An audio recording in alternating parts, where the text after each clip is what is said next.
But then, turn 4 Mortipede was the best he could muster. Do you attack with Spider here?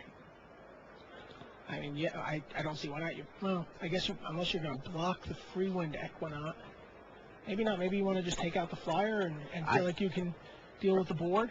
Have we gotten a look at Osawa's hand? Like what fatty is coming out? Okay, Sporeback Troll. That means the guys can potentially regenerate. Oh yeah, so he turns it into a 3/3 and leaves up a green mana so that he can spend it to block. That makes sense. But the Dark Osawa doing his best to block. He's got Scatter and Gore Clan Scavenge. He's dredging back Dark Blast though, and Dark Blast is going to screw up a lot of the math here. He can just kill the. Yep, Shuhei dredges back with Dark Blast, smashes into the red zone with Petra Hydrox, Free Wind Equinox, and the Nat Alley Creeper. Osawa realizes he's got no profitable blocks. Oh, is he still thinking about it? Yeah, he does. He is going to try to block. Sporeback Troll blocks Free Wind Equinox. Nakamura loses it, and Dark blasts the Troll. Osawa falls all the way to 6. So it was actually a 2-for-1 in Osawa's favor. But that Dark Blast can come back turn after turn. Yeah, I think the tempo advantage Shuhei gained there was worth it. In fact, all of a sudden, out of nowhere, Shuhei is playing, you know, he's going to out-tempo the tempo deck, I think. I don't know. Well, there's Gore Clan Scavenge. That guy's large. But he only has 3 turns to deal with the Alley Cat somehow. Right. I don't know that he can outrace that. I think Shuhei's pausing to decide whether to dredge a Dark Blast or not. Oh, he has...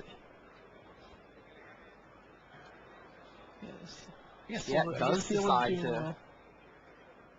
Yep, dredges back Dark Blast. And activates the ability of the Creeper. Gets in for 2. Osawa all the way down to 4 now. Shuhei's hand is Swamp and Dark Blast. I mean, he's not throwing anything else but Dark Blast right now because he's been dredging it back, so...